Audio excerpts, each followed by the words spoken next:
Hi guys, આજે આપણે ઉનાળાની શરૂઆત છે તો થયું કે તમારી સાથે આઈસ્ક્રીમ પ્રીમિક્સ બનાવતા શીખવું અને સાથે સાથે એમાંથી આઈસ્ક્રીમ પણ બનાવીશું. એકદમ ક્રીમી ટેક્સચર, બિલકુલ મોંમાં જતાં જ પીગળી જાય એવો આઈસ્ક્રીમ કે જે જોતાં જ ખાવાની ઈચ્છા થઈ જાય અને બિલકુલ ઓછા ખર્ચની અંદર તૈયાર થશે. તો એમના માટે થઈ અને મારી પાસે 20 બિસ્કિટ 5 નંગ જેટલા હતા તો એ લઈ લીધા છે અને સાથે સાથે કાજુ અને બદામ લીધા છે 8-8, 10-10 નંગ અને સાથે 6 થી 7 ચમચી જેટલી ખાંડ લેશું અને મિશ્રણને સારી રીતે પીસી અને એમનો ફાઇન પાવડર તૈયાર કરી લેશું.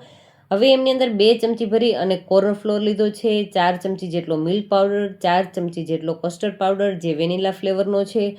હવે મિક્સી જારને સારી રીતે ચલાવી લેશું જેથી કરી અને મિશ્રણ એકદમ સારી રીતે મિક્સ થઈ જશે અને આપણી પાસે આઈસ્ક્રીમનો પાવડર બની અને તૈયાર થઈ જશે. હવે આ પાવડરમાંથી તમે લગભગ 2 લીટર દૂધની સાથે આઈસ્ક્રીમ છે તૈયાર કરી શકશો. એટલે તમે સમજી લો કે 18 થી 20 વ્યક્તિને તમે આઈસ્ક્રીમ પીરસી શકો એટલો આઈસ્ક્રીમ છે એ તૈયાર થશે આ પાવડરની સાથે. તો કોઈ પણ એરટાઇટ બરણીની અંદર ભરી અને 6 મહિના સુધી ફ્રીજની અંદર અને બહાર રાખવો હોય તો ઉનાળાની સિઝન એટલે 3 મહિના સુધી બહાર પણ એકદમ આરામથી રહી શકશે. એવો સરસ મજાનો આપણો આઈસ્ક્રીમ પાવડર તૈયાર છે. તો હવે એમાંથી આપણે આઈસ્ક્રીમ બનાવી લઈએ. તો એમના માટે થઈ અને 500 ml જેટલું દૂધ લીધું છે. દૂધ રાત્રે આવેલું હતું એટલે એમને ગરમ કરી અને એમાંથી મલાઈ નીકળી ગઈ છે તો મલાઈનો આપણે આગળ ઉપયોગ કરી લેશું. હવે એમાંથી આપણે આઈસ્ક્રીમ બનાવવા માટે થઈને 5 ચમચી ભરી નોર્મલ જે સ્પૂન હોય છે આપણે દાળ ભાત ખાઈએ છીએ એ જ સ્પૂન 5 ભરી અને લીધો છે પાવડર અને એને સારી રીતે મિક્સ કરી લેશું. ત્યારબાદ જ આપણે ગેસ પર ચડાવીશું જેથી કરી અને આઈસ્ક્રીમ એમનું ટેક્સચર છે એકદમ સ્મૂથ તૈયાર થશે અને બિલકુલ ગાંઠા ન રહે. તો આ રીતે હેન્ડ વિસ્કરની મદદથી સારી રીતે મિક્સ કરી લીધું છે.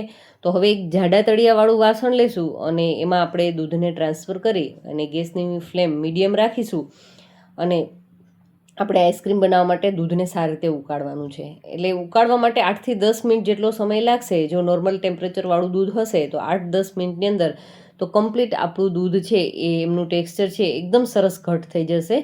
તો હું તમને બતાવું તો 4 થી 5 મિનિટનો સમય બાદ આપણું દૂધ છે એ ધીમે ધીમે ઉકળવા લાગે છે અને મિશ્રણ છે એકદમ સરસ ઘટ થવા લાગે છે. તો અત્યારે તમે જોઈ શકો છો.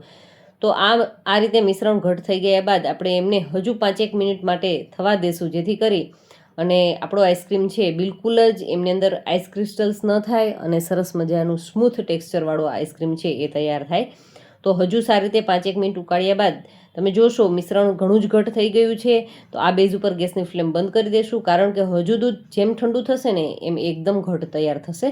તો દૂધ ઠંડુ થઈ ગયા બાદ મેં ફ્રીઝરની અંદર એમને એક તપેલાની અંદર મોટા વાસણની અંદર ભરી અને રાખી દીધું હતું અને એને શેડ થવા દીધું. 80% જેટલું શેડ થાય ને ત્યારબાદ આપણી પાસે રહેલી જે દૂધની મલાઈ એડ કરી દઈશું. દૂધ છે મેં તમને કીધું તો એ મુજબ રાત્રે આવેલું દૂધ છે ફ્રીજમાં મૂકી ગરમ કરીને મૂક્યું હોય એટલે એમની ઉપર જે મલાઈ થઈ જાય બસ એ જ મલાઈનો આપણે ઉપયોગ કરીશું.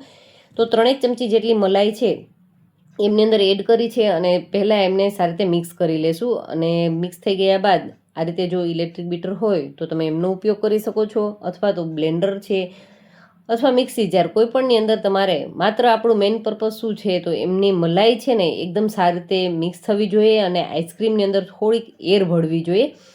જેમ જેમ એર ભળશે ને એટલો આઈસ્ક્રીમ છે ને એકદમ સ્મૂથ થશે અને આ પ્રોસેસ કદાચ તમે 2-3 વખત રિપીટ કરશો ને તો હું ગેરંટી સાથે કહીશ કે તમારું આઈસ્ક્રીમની અંદર બિલકુલ આઈસ ક્રિસ્ટલ્સ થશે જ નહીં. ટૂંકમાં એકવાર આપણે બ્લેન્ડર માર્યું ત્યારબાદ ફ્રીઝરની અંદર સેટ થવા માટે રાખી દીધું 4-5 કલાક, વળી પાછું કાઢી બ્લેન્ડર મારી વળી પાછું એ રીતે તમે 2-3 વખત પ્રોસેસ કરશો ને તો બિલકુલ સ્મૂથ ટેક્સચરવાળો આઈસ્ક્રીમ છે એ તૈયાર થશે. તો અત્યારે આપણે આઈસ્ક્રીમને ઉપરથી ડ્રાયફ્રૂટથી ગાર્નિશ કરી ઓવરનાઇટ સેટ થવા માટે રાખી દેશું અને ઓવરનાઇટ ન રાખવું હોય તો દિવસમાં તમે 5 થી 7 કલાક માટે સેટ થવા રાખશો તો પણ એ સારી રીતે સેટ થઈ જશે.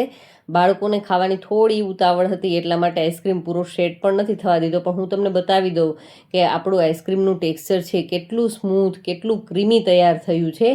તમે આ રીતે ક્યારે આઈસ્ક્રીમ ન બનાવ્યો હોય ને તો હું સજેસ્ટ કરીશ કે કોઈ પણ બિસ્કિટ તમારી પાસે સ્વીટ કોઈ પણ બિસ્કિટ હોય તો એમની સાથે તમે એકવાર ચોક્કસથી ટ્રાય કરજો.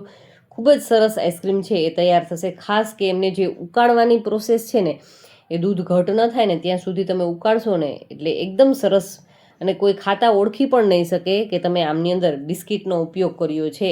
તો એવું સરસ મજાનું આપણું આઈસ્ક્રીમ છે એ બની અને તૈયાર થઈ ગયું છે. તો તમે આ રીતે એકવાર ચોક્કસથી ટ્રાય કરજો. અને વિડીયો ગમ્યો હોય ને તો વિડીયોને લાઇક ચોક્કસથી કરજો. અને ચેનલને હજુ સુધી સબસ્ક્રાઈબ કરવાની બાકી હોય તો ચેનલને ચોક્કસથી સબસ્ક્રાઈબ કરી લેજો, કારણ કે હવે ઉનાળાની શરૂઆત છે.